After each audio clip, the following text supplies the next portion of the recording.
ನಟಿ ರನ್ಯಾರ gold smuggling ಪ್ರಕರಣ ದಿನಕ್ಕೊಂದು ಟ್ವಿಸ್ಟ್ ಅನ್ನ ಪಡೆದುಕೊಳ್ತಾ ಹೋಗ್ತಾ ಇದೆ. ಜೊತೆಗೆ ಕೆದಕಿದಷ್ಟು ಮಾಹಿತಿಗಳು ಹೊರಬೀಳ್ತಾ ಇದೆ. Ranya travel ಹಿಸ್ಟ್ರಿಯನ್ನ DRI ಜಾಲಾಡಿದೆ. ಟಿವಿ9 ನಲ್ಲಿ ರನ್ಯಾ ಸ್ಮಗ್ಲಿಂಗ್ ಕೇಸ್ನ ಸ್ಫೋಟಕ ಕಹಾನಿ ಗೊತ್ತಾಗ್ತಾ ಇದೆ. ರನ್ಯಾ ಚಿನ್ನ ಸ್ಮಗ್ಲಿಂಗ್ ನ ಬಿಗ್ ಎಕ್ಸ್ಕ್ಲೂಸಿವ್ ಸ್ಟೋರಿ ಇದು. ರನ್ಯಾ ಸ್ಮಗ್ಲಿಂಗ್ ಇತಿಹಾಸವನ್ನ ಪತ್ತೆ ಹಚ್ಚಿದೆ ಡಿಆರ್ಐ. ಎಲ್ಲೆಲ್ಲಿಂದ ಪ್ರಯಾಣ ಮಾಡಿದ್ದಾಳೆ ಅನ್ನುವಂತ ಮಾಹಿತಿ ಹೊರಬರ್ತಾ ಇದೆ.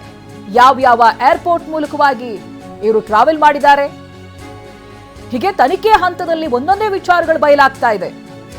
ಬೆಂಗಳೂರು ಏರ್ಪೋರ್ಟ್ಗೆ ಎಷ್ಟು ಬಾರಿ ಬಂದಿದ್ದಾರೆ, ಜೊತೆಗೆ ಬೆಂಗಳೂರು ಏರ್ಪೋರ್ಟ್ ನಿಂದ ಅವರು ಟ್ರಾವೆಲ್ ಮಾಡಿರೋದು ಎಷ್ಟು ಬಾರಿ, ಹೀಗೆ ಎಲ್ಲವೂ ಕೂಡ ತನಿಖೆಯ ಹಂತದಲ್ಲಿ ಹೊರಬೀಳ್ತಾ ಇದೆ. 2020ರಿಂದ ಇದುವರೆಗೆ 90 ಬಾರಿ ರನ್ಯಾ ವಿದೇಶ ಪ್ರಯಾಣವನ್ನ ಮಾಡಿರ್ತಾರೆ. ತನಿಖೆ ಹಂತದಲ್ಲಿ ಸಿಕ್ಕಂತ ಮಾಹಿತಿಗಳು, ಕೆಂಪೇಗೌಡ ಅಂತಾರಾಷ್ಟ್ರೀಯ ವಿಮಾನ ನಿಲ್ದಾಣದಿಂದ 60 ಬಾರಿ ಇವರು ಟ್ರಾವೆಲ್ ಮಾಡಿರ್ತಾರೆ. ಅನಂತರ ಮುಂಬೈ ಅಂತಾರಾಷ್ಟ್ರೀಯ ವಿಮಾನ ನಿಲ್ದಾಣದಿಂದ 25 ಬಾರಿ ಇವರು ಟ್ರಾವೆಲ್ ಮಾಡಿದ್ದಾರೆ.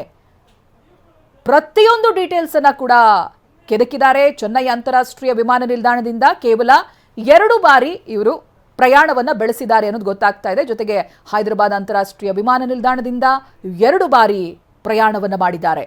ನೋಡಿ ಯಾವ ಏರ್ಪೋರ್ಟ್ ನಿಂದ ಇವರು ಎಷ್ಟು ಸಲ ಹೋಗಿದ್ದಾರೆ ಅಂತ. ಹಾಗೆ ಕೋಲ್ಕತ್ತಾ ಅಂತಾರಾಷ್ಟ್ರೀಯ ವಿಮಾನ ನಿಲ್ದಾಣದಿಂದ ಕೇವಲ 1 ಬಾರಿ ಇವರು ಪ್ರಯಾಣವನ್ನ ಬೆಳೆಸಿದ್ದಾರೆ ಅನ್ನೋದು ಗೊತ್ತಾಗ್ತಾ ಇದೆ.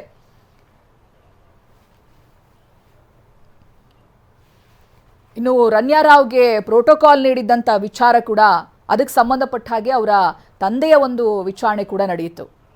ಇನ್ನೋಡಿ 5 ವರ್ಷಗಳ ಪೈಕಿ 2024ರಲ್ಲಿ ರನ್ಯಾಗೆ ಗೋಲ್ಡನ್ ಇಯರ್. ಅದು ಯಾವ ವರ್ಷ ಏನಾಯಿತು ಅಂತ, 24 ಜನವರಿ ಮಾರ್ಚ್ 25ರವರೆಗೆ ಒಟ್ಟು 46 ಬಾರಿ ಪ್ರಯಾಣವನ್ನ ಮಾಡಿದ್ದಾರೆ.